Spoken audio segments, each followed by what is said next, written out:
எல்லோருக்கும் வணக்கம். எப்படி இருக்கீங்க? நல்லா இருக்கீங்களா? எப்பொழுதும் போல் ஒரு சுவையான பரபரப்பான அரசியல் சம்பந்தப்பட்ட ஒரு காணொலியோடு உங்களை சந்திப்பதில் மற்றற்ற மகிழ்ச்சி. எப்பொழுதும் சொல்வதுதான், தமிழக அரசியல், தேசிய அரசியல், கலை யதார்த்தம் இவற்றை பற்றி தெரிந்து கொள்ள உறுதியாக நம்ம சேனல் சப்ஸ்கிரைப் பண்ணுங்கள். உங்கள் நேரம் வீண் போகாது. தமிழகத்திலே முதலிலே சட்டமன்ற தேர்தலுக்கு உருவான கூட்டணி என்று சொன்னால் அது அண்ணா திராவிட முன்னேற்ற கழகம் பாஜக கூட்டணி தான்.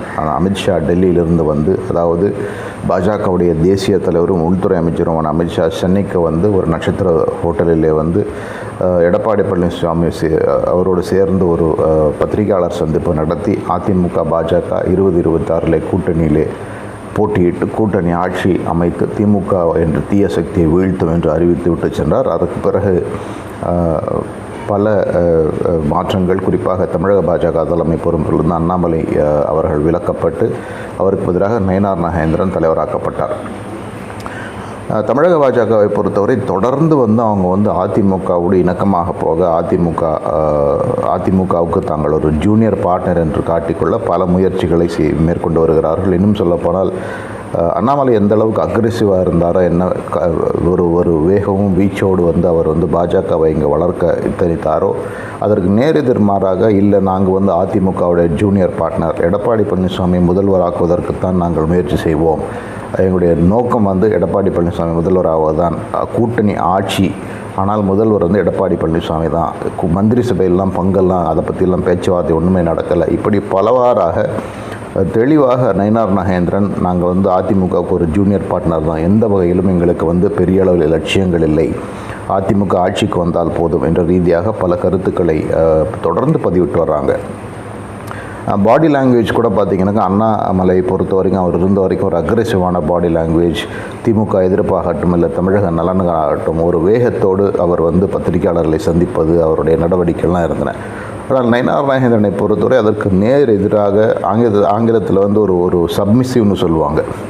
அதாவது அதிமுக தயவில் தான் நாங்கள் இருக்கிறோம், எப்படியாவது அதிமுக தயவிலே வந்து எங்களுக்கு வந்து ஒரு 10-15 தொகுதிகள் வெல்ல முடிந்தாலே அது ஒரு பெரிய சாதனை அப்படிங்கிற ஒரு பாடி லாங்குவேஜ் தான் வச்சுருக்கிறாரு. பல இரண்டாம் கட்ட தலைவர்கள், தமிழிசை சவுந்தரராஜன் ஆகட்டும் இல்லை வானதி ஸ்ரீனிவாசன் ஆகட்டும், எல்லோருமே வந்து அதிமுக தான் முக்கியமான ஒரு கட்சி, நாங்கள் வந்து ஒரு ஜூனியர் பார்ட்னர் தான் காட்டிக்கொள்ள தொடர்ந்து எத்தனித்து வருகிறார்கள். இது ஒரு பக்கம். ஆனால் இன்னொரு பக்கம் அதிமுகவுடைய இரண்டாம் கட்ட தலைவர்கள் பலருமே வந்து இந்த கூட்டணியை பற்றி விமர்சனங்கள் வைப்பது, நாங்கள் வந்து அமித்ஷாவுக்கு பயப்பட மாட்டோம், அமித்ஷாவுக்கு தக்க பாடம் கற்பிப்போம் அப்படின்னு சொல்லிட்டு பலவிதமான ஒரு இன்டர்வியூஸ் கொடுத்துட்டு வர்றாங்க. பல ராஜேந்திர பாலாஜி போன்றவர்களாகட்டும் இல்லை தங்கமணி போன்றவர்களாகட்டும் இல்லை பலர் யூடியூப் சேனலில்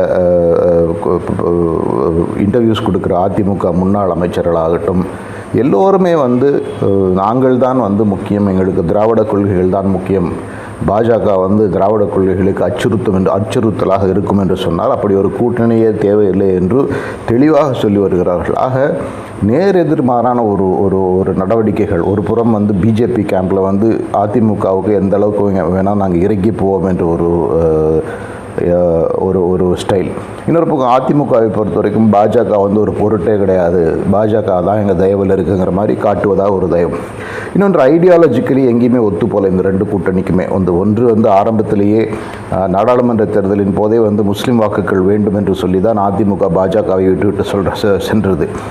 ஆனால் இப்போ வந்து அதிமுக பாஜக கூட்டணி அமைந்த பிறகுமே கூட முஸ்லீம் வாக்குகள் எங்களுக்கு வேண்டும் என்ற நோக்கத்திலே வந்து முடிந்தவரை பாஜகவை கிரிட்டிசைஸ் பண்ணுவது, இது போன்ற நடவடிக்கைகளிலிருந்து அதிமுக வெளிப்படையாக ஈடுபட்டு வருகிறது. இன்னொன்று, திமுகவை பொறுத்தவரை அவங்களுக்கு ஒரு மிகப்பெரிய பிரச்சார ஆயுதம் வந்து இங்கே வந்து அதிமுக பாஜகவோட அடிமையாக இருக்கிறது. அமித்ஷாவுக்கு வந்து அண்ணா திராவிட முன்னேற்ற கழகத்தை அடிமைப்படுத்தி வைத்து விட்டார் எடப்பாடி பழனிசாமி அப்படின்னு சொல்லி அவங்க வந்து அதை ஒரு பெரிய பிரச்சார யுக்தியாக பயன்படுத்துகிறார்கள். முதலமைச்சர் ஸ்டாலின் ஆகட்டும் இல்லை திமுக அமைச்சர்களாகட்டும் பலருமே கூட இறங்கி அடிக்கிறாங்க அப்படின்னு சொல்லலாம், அந்த சராசரி பாஷையில் சொன்னால். அதற்கு வந்து அதிமுக வந்து இஸ் வந்து டிஃபென்சிவ். இல்லை, நாங்கள் வந்து அப்படி இருந்தால் தான் என்ன, நாங்கள் வந்து இந்த தேச நலன் கருதி தமிழ்நாட்டின் நலன் கருதி திமுகவை ஆட்சியிலிருந்து விலக்குவதற்கு எந்த எல்லைக்கும் போவோம்னு சொல்லிட்டு விட்டுட்டு போயிட்டே இருக்கலாம். ஆனால் உடனடியாக அதிமுக அமைச்சர்கள், முன்னாள் அமைச்சர்கள் வந்து அந்த டிஃபென்சிவ் உடனடியாக அவங்க வந்து இல்லை நாங்கள் திராவிட கொள்கைகளுக்கு ரொம்ப முக்கியம் எங்களுக்கு அப்படிங்கிற மாதிரி பேசுவது. இது ஏற்கனவே இருக்கிற இந்த பிரச்சனைகள் வந்து சமீபத்தில் நடந்த ஒன்று ரெண்டு சம்பவங்கள். ஒன்று வந்து மதுரையில் நடந்த முருகர் மாநாட்டிலே வந்து ஒரு காணொளி காண்பிக்கப்பட்டது. அதிலே வந்து ஒரு பழைய இந்து முன்னணி தலைவர் வந்து அண்ணாவை பற்றி சரியான விமர்சனம் வைக்காமல் இருந்தது. அதிலே வந்து அங்கே மேடையில் இருந்த அமைச்சர்கள் வந்து அதை ஒரு பெரிய எம்பாரஸ்மெண்ட்டாக பார்த்துட்டாங்க. அதனால் வந்து இது தெரிஞ்சிருந்தால் நாங்கள் வந்து இந்த கூட்டத்திற்கு வந்திருக்க மாட்டோம். எங்களுக்கு வந்து அண்ணா பெரியார் போன்றவர் தான் எங்களுடைய வழித்தோன்றல்கள், எங்களுக்கு வந்து இந்த கருத்துக்கள் உடன்பாடு இல்லைன்னு சொல்லிட்டு அது ஒரு பக்கம். அதே போல் எஸ்பி வேலுமணி கோயம்புத்தூரில் வந்து பேரூர் ஆதீனம் நடத்திய ஒரு விழாவிலே ஆர்எஸ்எஸ் தலைவர் பங்கு கொண்டார். அதில் எஸ்பி வேலுமணியுமே பங்கு கொண்டார். அதன் பிறகு எஸ்பி வேலுமணியுமே வந்து பேரூர் ஆதீனத்தினுடைய அழைப்பிலே போனான், அதனால் தான் போனேன், ஆர்எஸ்எஸ் தலைவர் வருவார் என்று எனக்கு தெரியாது. ஆக தொடர்ந்து வந்து அண்ணா திராவிட முன்னேற்ற கழகத்தினுடைய இரண்டாம் கட்ட தலைவர்களை பொறுத்தவரை அவங்களுக்கு வந்து தேர் not very uncomfortable with BJP alliance வந்து தெளிவாக தெரிகிறது. நாம் பலமுறை சொல்லியிருக்கிறோம், அதிமுகவை பொறுத்தவரை அவங்க வந்து தொடர்ந்து வந்து எப்படியாவது விஜயோடைய கட்சியிலே நமக்கு கூட்டணி கிடைக்காதா, நம்முடைய டேர்ம்ஸில் வந்து கூட்டணிக்கு வரமாட்டார்களா, விஜய் வந்து ஏற்கனவே பேச்சுவார்த்தைகள் நடந்து 70-80 தொகுதிகள் வேண்டும், துணை முதல்வர் வேண்டும், இப்படி இல்லைனாக்க முதல்வர் ரொட்டேஷனில் வேண்டும்லாம் கேட்டிருப்பதாக தகவல் இருக்கின்றன. அது கொஞ்சம் பெட்டராகி அந்த டேர்ம்ஸ் பெட்டரானால் நம்ம வந்து கம்மனு விஜய் கூடிய கூட்டணி வைத்துட்டு பாஜகவை அறுத்து விட்டு விடலாம், இல்லை பாஜகவை வந்து ரொம்ப ஒரு ஜூனியர் பார்ட்னராக வச்சுக்கலாம்ங்கிற ஒரு சிந்தனை அதிமுகவில் இருக்குங்கிறது எல்லோரும் அறிந்தது தான். ஆக அதிமுகவை பொறுத்தவரை அவங்க வந்து இந்த கூட்டணியிலே வந்து ஒரு முழு மூச்சோடு முழு ஆதரவோடு இல்லை அப்படிங்கிறது தெளிவாக தெரிகிறது.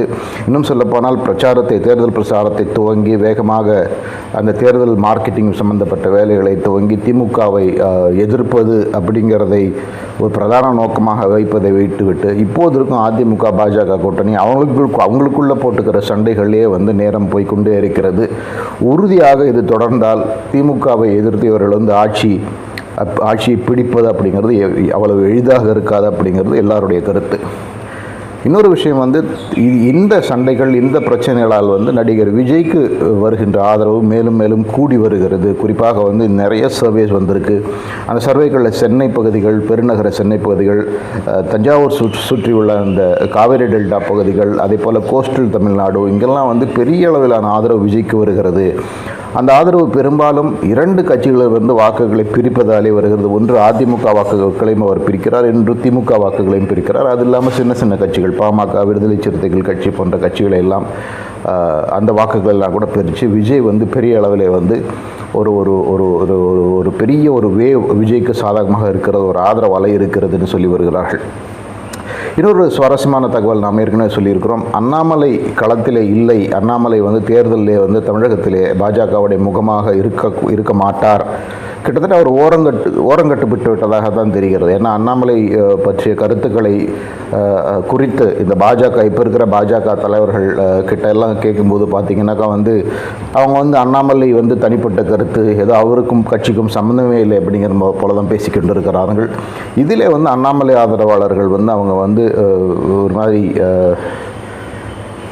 சோர்வடைந்து விட்டு அவங்க வந்து நாங்கள் வந்து எடப்பாடி பழனிசாமி முதல்வர் ஆக்குவதற்கு எங்களுக்கு மதிப்பில்லை என்று சொன்னால், எங்கள் தலைவருக்கு மதிப்பில்லை என்று சொன்னால் நாங்கள் ஏன் வந்து வாக்களிக்க வேண்டும், அவங்களுக்கு நாங்கள் அது கம்முன்னு வந்து விஜய் போன்ற ஒரு நபருக்கு வாக்களிப்போம்னு இப்படி ஒரு சிந்தனையும் இருக்கிறது. இதை சர்வேக்களுமே கூட காட்டுது. அதாவது நியூட்ரல் ஓட்டர்ஸ் நிறைய பேர் வந்து அண்ணாமலை வந்து பாஜகவில் இப்பொழுது முக்கியத்துவம் பெறாதனால் அவங்க வந்து விஜய்க்கு வாக்களிப்போம் என்று சொல்லுகிறார்கள். ஆக இந்த இப்போதைய அதிமுக பாஜக கூட்டணி வந்து ஒரு மிகப்பெரிய ஒரு குழப்பு நிலையில் இருக்கிறது அப்படிங்கிற எந்த சந்தேகமே கிடையாது. நேற்றைக்கும் முன்தினம் கூட பல அதிமுக இரண்டாம் கட்ட தலைவர்களும் இன்னும் நிறைய கட்சிகள் கூட்டணிக்கு வரும் அப்படிங்கிறது தான் பேசி வர்றாங்க. பாஜக வந்து நாடாளுமன்ற தேர்தலில் வந்து 12% வாக்குகளை பெற்ற கட்சி. இன்றைய அளவில் வந்து 12% வாக்குகளை பெற்ற வேறொரு கட்சி இன்றைக்கி தமிழ்நாட்டில் கிடையாது. 5, 6, 7, 8, 2, 3 அந்த மாதிரி சதவீதத்தை பெற்ற பல சிறிய கட்சிகள் இருக்கின்றன. ஆக ஏற்கனவே 12% கட்சியோட கூட்டணி போட்டுவிட்டு அதிலே வந்து நம்பிக்கை இல்லாமல் இன்னும் நிறைய கட்சிகள் சேர்ந்தால்தான் நாங்கள் வந்து அதிமுகவை வீழ்த்த முடியும்னு இவங்களே ஒரு அவநம்பிக்கையில் இருந்தால் உறுதியாக இது வந்து ஒரு ஆங்கிலத்தில் வந்து ரட்டர்லெஸ் பிளேன் அப்படின்னு சிங்கிங் ஷிப்னு சொல்லுவாங்க. அதாவது வழி அறியாத தடுமாறும் ஒரு கப்பலை போல, இல்லை வாலுமை இல்லாத ஒரு கப்பலை போல தான் இந்த கூட்டணி போய்கொண்டு இருக்கிறது. இது வந்து clearly advantage DMK, Dravida Munnetra Kazhagam. அவங்க ஆளுங்கட்சியாக இருக்காங்க, அந்த வலிமை அவர்களிடத்தில் இருக்கிறது, பணபலம் இருக்கிறது, மக்கள் செல்வாக்கு இருக்கிறது என்று அவர்கள் அந்த மார்க்கெட்டிங் தந்திரங்களை பயன்படுத்துகிறார்கள். இன்னும் சொல்லப்போனால் பணத்தை வந்து அள்ளி வீசக்கூடிய ஒரு நிலையில் வந்து திமுக இருக்கிறது மற்றவர்களோடு அதிகமாக. இதையெல்லாம் கூட்டி கழித்து பார்க்கும் பொழுது இப்போதைய அதிமுக பாஜக கூட்டணி ஒரு பயனற்ற கூட்டணி, யூஸ்லெஸ் அலையன்ஸாக மாறிவிட்டது அப்படிங்கிறதுல சந்தேகமே இல்லை அப்படிங்கிறது தான் கருத்து. அமித்ஷா, நரேந்திர மோடி போன்றவரெல்லாம் என்ன கணக்கில் வைத்துக்கொண்டு இந்த கூட்டணிக்கு குறிப்பாக அண்ணாமலையை பலி கொடுத்தால் கூட பரவாயில்லை, இந்த கூட்டணி இருந்தால் நல்லதுன்னு அந்தளவுக்கு அவங்க இறங்கி போனாங்க. ஆனால் அதே வேளையில் எடப்பாடி பழனிசாமி தரப்பிலே, அந்த தலைமை தரப்பிலே, கட்சி தரப்பிலே பாஜகவுக்கெல்லாம் நாங்கள் டோன்ட் கேர் அப்படிங்கிற ஆட்டிடியூடை தான் அவங்க காட்டிகிட்ருக்காங்க அப்படிங்கிறது தான் கலாயார்த்தமாக இருக்கிறது. ஏற்கனவே சொன்ன மாதிரி இது 2 பேருக்கு அட்வான்டேஜ். ஒன்று திமுகவுக்கு ஏற்கனவே அவங்களுக்கு ஒரு அட்வான்டேஜ், இன்னும் அட்வான்டேஜாக மாறுகிறது. இன்னொன்று விஜய் கட்சிக்கு இது ஒரு பெரிய ஒரு வளர்ச்சிக்கான வழி செய்கிறது அப்படிங்கிறது தெள்ள தெளிவாக தெரிகிறது. பொறுத்திருந்து பார்க்க வேண்டும், இந்த அலையன்ஸ் கெமிஸ்ட்ரிலாம் மாறுகிறதா, எப்படி இந்த கூட்டணி மேலும் தங்களுடைய நோக்கத்தை நோக்கி போவார்கள், திமுக ஆட்சியை வீழ்த்துவதற்கு இவர்களுக்கு வழி இருக்குமா, அந்த அளவுக்கான பலம் பெறும் கூட்டணியாக இந்த கூட்டணி மாறுமா, களத்திலே ஒன்றாக இவரால் வேலை செய்ய முடியுமா, இதெல்லாம் பொறுத்திருந்து பார்க்க வேண்டும். ஆனால் உறுதியாக இன்றைய அளவிலே இந்த அதிமுக பாஜக கூட்டணி ஒரு வின்னிங் அலையன்ஸ் கிடையாது, ஒரு வெற்றியை நோக்கி போய்கொண்டிருக்கும் அலையன்ஸ் கிடையாது என்பது அவருடைய நடவடிக்கைகளை வைத்து தெளிவாக தெரிகிறது. அப்படி தான் யதார்த்தம். பொறுத்திருந்து பார்ப்போம். இதை பற்றி உங்கள் கருத்துக்கள் என்னென்னு பதிவு பண்ணுங்கள். இல்லை இது ஒரு ஜெயிக்கும் கூட்டணி தான், ஆளும் கட்சிக்கு எதிராக பெரிய எதிர்ப்பு அலை இருக்கிறது, மக்கள் எதிர்ப்பு அலை இருக்கிறது, அது ஒன்றே போதும், அடித்து தூக்கிட்டு அதிமுக பாஜக கூட்டணி வெல்லும் என்று சொல்பவர்களும் இருக்கிறார்கள். அப்படியும் நீங்களும் நினைக்கிறீர்களா அப்படிங்கிறத பதிவு பண்ணுங்கள். உங்கள் நேரத்துக்கு மிக்க நன்றி. வேறொரு சுவையான பரிமாணத்தோடு நான் விரைவில் சந்திக்கிறேன். மிக்க நன்றி.